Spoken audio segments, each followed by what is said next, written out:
Si Efren Bata-Reyes ang tinuturing na greatest player of all time sa larong billiards. Sa kabuuan, umabot na sa mahigit na 70 international titles ang naabot ni Efren. Dahil sa kanya, dumami ang mga taong nagka-interes sa maglaro ng billiards. Sa video ito, tatalakayin natin kung paano siya nagsimula at nakilala sa buong mundo. Manood hanggang sa dulo para malaman niyo ang kanyang mga kakaibang paniwala para swertihin siya sa laro. Kabilang na rito ang tungkol sa kanyang pustiso.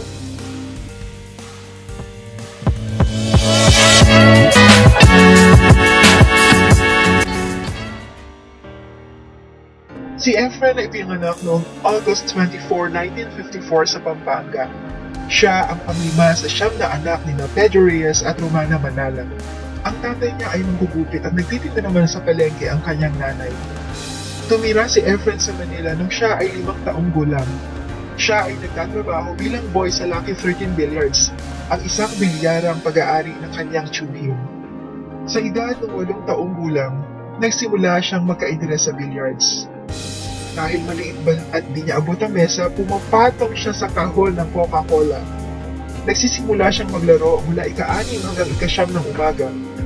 Muli siyang magpapatuloy ng laro sa gabi pag wala na ang ibang mga naglalaro sa bilyaran. Sa ibabaw na rin ng billiards table siya natutulog. Sa paglipas ng panahon, siya ay naging mahusay na manlalaro ng billiards. Binansagan siyang Efren Bata dahil may kapangalan siyang mas matanda sa bilyaran.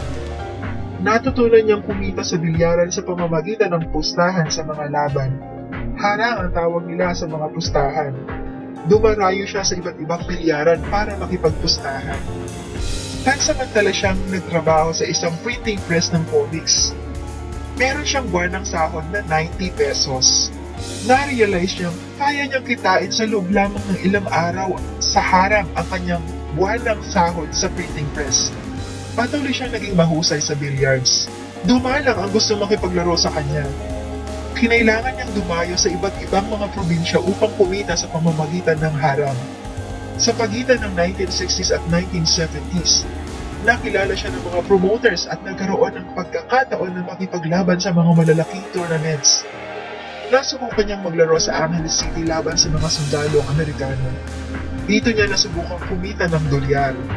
Ayon sa kanyang kaibigan si Django Bustamante, may mga kakaibang paniniwala si Efren para siya ay swertihin sa laro.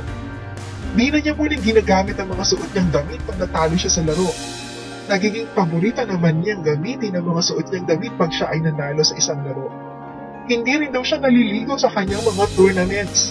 Nagpagawa siya minsan ng postiso sa Los Angeles, USA.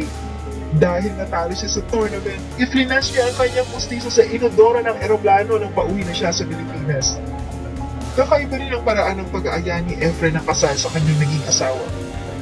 Ayon sa kanyang asawang si Susan, walang romantic wedding proposal event na nangyari. 3 ang naging anak ni Efren at Susan. Kilala rin si Efren sa kanyang kabaitan. Isang pangyayari kung saan lalong napahanga ni Efren ang kanyang mga kaibigan ay ang pagkakapanalo sa International Pool Tour noong 2006.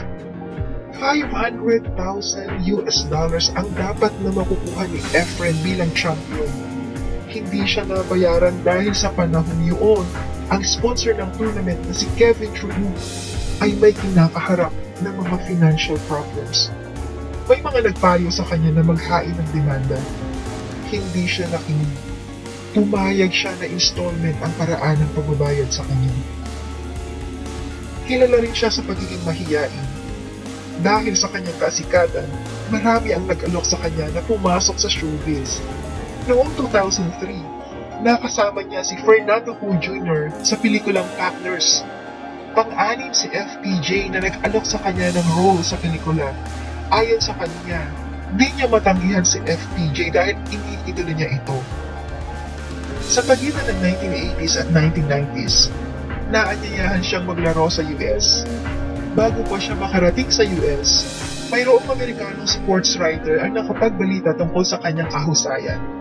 Dahil sa pag-aalam di siya masali sa mga tournaments dahil sa kanyang kahusayan, ginamit niya ang alias na Cesar Morales.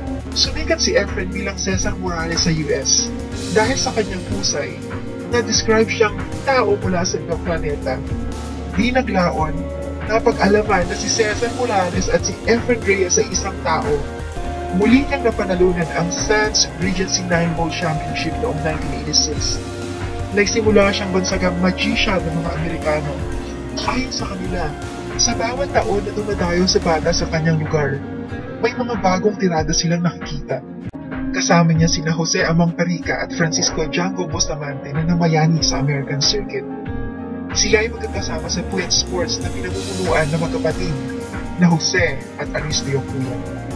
Lalong sumikat si Efren nang talunin niya si Vic Varner sa finals ng US Open 9-Ball Championship noong 1994. Siya ang kauna-unahang banyaga na nanalo sa nasabing tournament. Tinalo din niya si Earl Strickland sa Race to 120 final match ng Color of Money sa Hong Kong noong 1996. Naging thriller ang match na ito dahil hinabol ni Efren ang 17-game advantage ni Earl sa huling 3 oras ng kanilang laban. Ang 1999 World Professional Pool Championship na ginanap sa Cardiff, Wales ang itinuturing na pinakamahalagang laban ni Efren. Ang tournament ay nakabroadcast sa mga TV sa buong mundo. Tinalo ni Efren si Chang Haoping sa finals ng tournament. Buong mundo ang nakakita sa kahusayan ni Efren sa kanyang pag-uwi sa bansa. Napagkalooban siya ng hero's welcome. Naging boom din ang billiards. Dumami ang mga bagong bilyaran sa Pilipinas gaya ng mga basketball court sa bawat kanto. Umabot sa halos 10,000 spectators ang dumayo at nanood sa Star Mall na nagkaroon ng exhibition match si Bata at Django Bustamante. Sa mga sumunod ng mga taon, patuloy na hilangaan ang kungsayan ni Efren. Sa taong 2000, siya ay ginawa ng Presidential League of Honors. Sa sumunod na taon, siya ay binigyan ng Hall of Fame Award in Billiards ng Congress of America. Taong 2006, nang masama si Efren sa 60 Asian Heroes ng Time Magazine.